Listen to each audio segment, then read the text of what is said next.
So the reason why Gregor and Sandor Clegane both work for the Lannisters is because House Clegane owes everything to House Lannister. The Cleganes, they come from the Westerlands, and the Lannisters are the #1 house. They are the Wardens of the West. The Hound and the Mountain's grandfather winds up working at Casterly Rock as the Kennel Master, and then one day Tytos Lannister, Lord Tytos, who is Tywin's father, he ends up getting attacked by a lion, and he's saved by this granddaddy Clegane. And basically 3 of his hounds die in the process.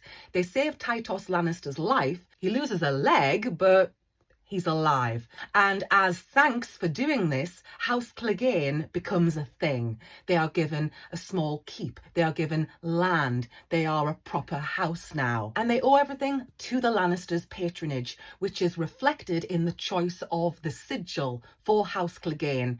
It's a golden yellow field. So again, not dissimilar from the Golden Lion, and you have 3 dogs on the sigil representing the 3 that were sacrificed, that gave their lives, saving Lord Tytos Lannister. So this is the beginning of House Clegane and how they get their start in the world, really. Eventually, the granddad, the starter of House Clegane, dies, and the Hound and the Mountain's father becomes Lord Clegane. We don't know his name, but he took over. Then there's an accident and the father dies, and some people think that it was Gregor who was involved, that he wanted his inheritance early. And then they had a sister, but no one knows what happened to her. Poof, she just disappears. Seemingly, she had a terrible fate. Again, the rumours are Gregor did something to his sister. He'd already shown a propensity for violence when he'd smashed Sandor's face into the brazier, causing these burns that no matter what they tried to do, like it was so bad that it was going to scar, and it's haunted him for the rest of his life. I wouldn't be surprised if Gregor Clegane was behind these mysterious deaths in his family to get his mitts on the money, on the inheritance. And I also think that the reason Sandor Clegane tries to save Arya and Sansa Stark is because he sees his little sister in them.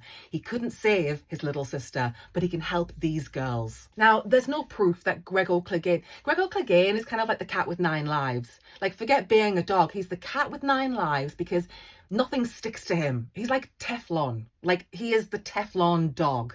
Basically, nobody can ever prove he did something, like with the sister, with the father. But Sandor has his suspicions. And the very day that Gregor receives his inheritance, becomes Lord Gregor of House Clegane, becomes in charge of their house, that same day, Sandor leaves and he goes off to pledge his service to House Lannister directly. Now, Sandor does not take knight's vows. He's not technically Sir Sandor. He's just Sandor Clegane. As far as we know, he served for years as basically as a hired shield, really, for the Lannisters, because they were the closest house to him. It made sense to go and serve them. With a name like Clegane and with the family connection and the history, maybe that would have been more beneficial than going off somewhere else and starting fresh. Now, Gregor, he is a knight, technically. And when he was a teenager, he participated in the sack of King's Landing, and he gained a notorious reputation for what he did there with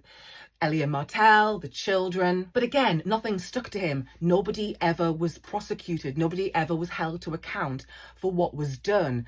And everyone knew it was the Mountain, it was Sir Amory Locke. They were involved. They were culpable. They were doing it because Tywin hadn't told them not to. And everyone knew they were guilty, but it was never proven. And so Gregor Clegane technically is a free man. We know that he participated during the Greyjoy Rebellion because of where it was all happening, with the Iron Islands being where they are. The North with Ned Stark, the Westerlands with Tywin Lannister. They were the primary responders, along with like Robert Baratheon. He was there too. But those 2 regions really stepped up to put down the Greyjoy Rebellion, which they did successfully. It's possible Sandor Clegane was there as well, but we don't know officially. We do know that at some point Cersei noticed the Hound and she selected him to be Joffrey's sworn shield, his protector. And Gregor was Lord Clegane.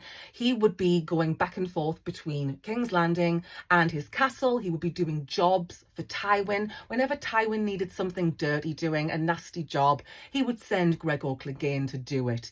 And the rumour is that Gregor's home, his castle, the keep, the seat of House Clegane, apparently it's not a nice place and people go into that castle and they don't come out. Apparently the dogs don't even like going into that castle. So that gives you a bit of a flavour of what's going on there. So that is how the Cleganes come to be in the employment, as it were, of House Lannister. House Clegane came to be directly because of Tytos Lannister, because this Clegane guy jumped in and saved the day.